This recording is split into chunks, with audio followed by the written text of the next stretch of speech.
नमस्कार दोस्तों, मैं हूं आपका दोस्त दीपक। आज मैं आपको इन्वेस्टमेंट के वह 5 अप्रोच जिससे आपके स्टॉक मार्केट में नुकसान होने की संभावना कम होगी और वेल्थ क्रिएशन होती चली आएगी। उससे पहले यदि आपने हमारे चैनल को सब्सक्राइब नहीं किया होगा तो प्लीज़ सब्सक्राइब कीजिए ताकि नोटिफिकेशन आपको मिल सके। तो चलते हैं आपके टॉपिक के ऊपर। डिसिप्लिन इन्वेस्टमेंट अप्रोच कहते हैं थोड़ा थोड़ा बार बार लगातार यदि आप छोटी वैल्यू को एक 500 रुपये महीनों को भी लगातार सालों साल करते रहेंगे ना, वेल्थ क्रिएशन हो जाएगी। जैसे जैसे आपकी इनकम बढ़ती जाए थोड़ा थोड़ा अमाउंट बढ़ते चले आइए।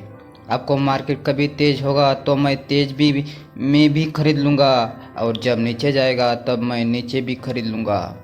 और लॉन्ग टर्म में आपकी एवरेजिंग हो जाएगी।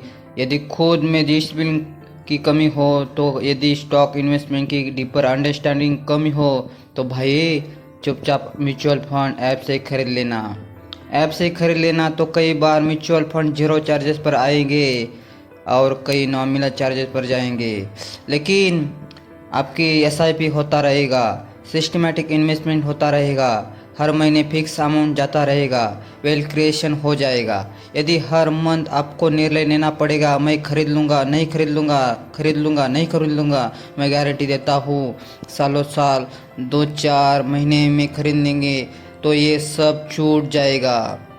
तो फर्स्ट अप्रोच उन्हें ही क्रिएट होता है जिनकी डिसिप्लिन अप्रोच होती है।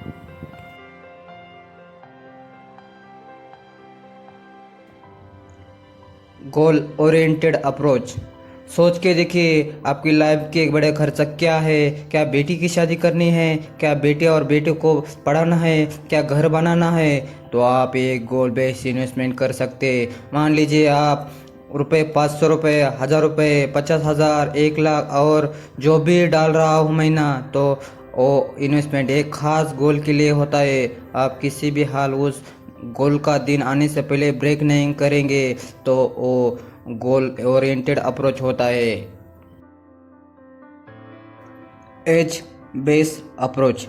क्या आप यंग हो, आपको कुछ बच्चे हैं, तो थोड़ा एग्रेसिव इन्वेस्टमेंट करो, थोड़ा हाई रिस्क हाइड में करो, थोड़ा ज़्यादा सेफ मत खेलो, ज़्यादा इंडेक्स फंड में मत जाओ, कंजर्वेटिव स्टॉक मत लो। जब हमारे पीरियड लंबी हो, हमारी इन्वेस्टमेंट एग्रेसिव होना चाहिए, क्योंकि मोर इन्वेस्टमेंट मोर गेन। लेकिन जैसे जैसे एज बढ़ती चली आती है, इन्वेस्टमेंट थोड़ा बैलेंस होता जाना चाहिए, थोड़ा रिस्क होता जाना चाहिए, ताकि आपको अचानक पैसे की ज़रूरत पड़ी तो आपको पैसे मिल सके। ऐसा नहीं होना कि किसी दिन आपका हाई इन्वेस्टमेंट फ्री फॉल हो जाएगा और आप उस दिन परेशान हो गए कि यार मेरे लाइफ कैसे चलेगी। तो कम age high risk investment, aggressive investment more toward equity, और जैसे जैसे ज़्यादा एज होता चले जाए तो more towards debt, more safe stock, more towards conservative sides.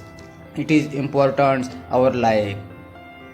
Knowledge base approach. भाई तो आप मार्केट घूमते हो, स्टॉक मार्केट में इन्वेस्ट करते रहते हो, तो कहीं ना कहीं इन्वेस्टमेंट करते रहो यार। हमको भी समझ में आता है कौन सा सेक्टर आगे बढ़ रहा है, कौन सी कंपनियां चल रही है, किसका फ्यूचर है। यदि मैं वास्तविक में वेल्थ क्रिएट करना चाहते हो तो उन सेक्टर में इन्वेस्टमेंट करो जहाँ पर आपको बिलीव हो, उन सेक्टर में इन्वेस्टमेंट करो जहाँ पर कंपनी की आपकी जानकारी हो। मैं डबल अप्रोच लेता हूँ, सिस्टमैटिक इन्वेस्टमेंट से म्यूचुअल फंड में डालता रहता हूँ, क्योंकि मुझे ज़्यादा रिसर्च करना पड़े। और जब जब मुझे ऐसा लगता हो यार मैं सेक्टर आगे बढ़ रहा है, ये सेक्टर आगे बढ़ रहा है यार, ये कंपनी में मेरा इन्वेस्टमेंट बिलीव है और यहाँ पर मैं आपको सेफ रह कहे हूँ।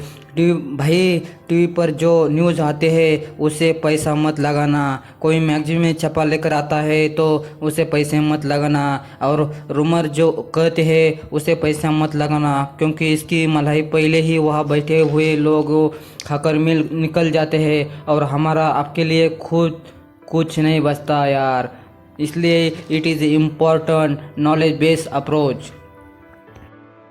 Risk appetite approach. कितनी रिस्क लेने की क्षमता है, आज मैं आपसे कहना चाहता हूँ। किसी भी रूमर भी इंफॉर्मेशन, किसी भी एनालिस्ट का कितना भी डीपर फेथ, कितनी भी अंडरस्टैंडिंग, सारे अंडे एक टोकरी में मत रखना यार, नहीं तो आपके साथ किंगफिशर हो सकता है, आपके साथ यस बैंक हो सकता है, कुछ भी हो सकता है। सारे अंडे एक टोकरी में मत रखना। हमेशा आपकी इन्वेस्टमेंट को मल्टीपल जगह डालकर रखना, अलग अलग जगह एक्सप्लिट करके रखना। और यदि मन में ज़रा भी डाउट हो तो यदा लगता है कि नहीं मुझे डुबाना ही नहीं है, मुझे सेफ गेम खेलना है, तो क्यों इंडिविजुअल स्टॉक पर रखना, सीधा निफ्टी में लगा दो, सीधा सेंसेक्स में लगा दो। अरे निफ्टी क्या है, निफ्टी 50 की 50 सबसे बड़ी कंपनियों का समूह है। और जब जब कोई कंपनी अंडर परफॉर्म करेगा तो उसे निफ्टी से बाहर निकाल देती है, और जो कंपनी ज़्यादा परफॉर्म करती है उसे निफ्टी में ले लेते हैं। अरे सबसे सेफ पैसा लगाना है तो निफ्टी में लगा दो, सेंसेक्स में लगा दो। स्टॉक मार्केट में से सबसे सेफ जोन में से एक है। यहाँ पर भी नीचे नीचे होता है, यहाँ पर भी तेजी मंदी है, लेकिन आपको ट्रेडर नहीं बनाना चाहता, मैं आपको वेल्थ क्रिएटर बनाना चाहता हूँ। मैं आपको एक वेल्थ इन्वेस्टमेंट करे 5, 10, 15, 20 साल के अप्रोच के सोचे। मैं चाहता हूँ कि जब आप इन्वेस्टमेंट करो तो आपके दिमाग में मेरे बच्चे की पढ़ाई, मेरा घर, मेरे बच्चे की शादी, ऐसे दिमाग में गोल हो। जब आप गोल बेस्ड इन्वेस्टमेंट करो तो एक दिन की तेजी मंदी से नहीं घबराएंगे, और कभी निफ्टी नहीं डूब सकता क्योंकि वहाँ पर 50 स्टॉक की कंपनी है। सेंसेक्स नहीं डूब सकता क्योंकि इंडिविजुअल कंपनी डूब सकती है। तो याद रखिए, आपके रिस्क को हमेशा मिटिगेट कीजिए, मिनिमाइज कीजिए मल्टीपल कंपनी में डाल के। और यहाँ फिर से कह दो, जितना लोगों ने बहुत लंबे समय से इन्वेस्टमेंट नहीं किया हो, आ जाओ भाई, नहीं तो वेल्थ क्रिएशन नहीं होगा, लॉन्ग टर्म पर्सपेक्टिव से आना होगा। मेरी ये 5 अप्रोच को ध्यान में रखकर आना। तो बड़ा सवाल है कब से स्टार्ट करेंगे, तो उसका आंसर है आज से, क्योंकि इन्वेस्टमेंट आज से होना चाहिए। 100 रुपये, 1000 रुपये, 10,000 रुपये, 1 लाख रुपये शुरू कर देना। और वेल्थ क्रिएशन कितना इन्वेस्टमेंट करेंगे ये डिपेंड करेगा कि आपके जेल की साइज कितना है, आपका रिस्क कैपिटल कितना है, और इन्वेस्टमेंट करने के पीछे आपका गोल क्या है। मैं सिर्फ यदि कहना चाहता हूँ, आपके इन्वेस्टमेंट में मेटल है, लैंड है, एफडी है, और आपको इन्वेस्टमेंट स्टॉक मार्केट में आना चाहिए। और जाते जाते एक बार फिर से कह दूँ, सिर्फ मैं कहता रहता हूँ, इसलिए खुद के भी इन्वेस्टमेंट मत कर देना। याद रखिए, एक रात में आपको करोड़पति नहीं बनाना है, आपको धीरे धीरे इन्वेस्टमेंट करना है, फंडामेंटल राइट इन्वेस्टमेंट करना है। जो 5 अप्रोच मैंने बताए हैं उनको ध्यान में रखकर इन्वेस्टमेंट करना है, और आपको रिस्क कैपिटल के अनुसार इन्वेस्टमेंट करना है, लॉन्ग टर्म के साथ इन्वेस्टमेंट करना है, खुद को एजुकेट करके खुद को इन्वेस्टमेंट करना है। धन्यवाद।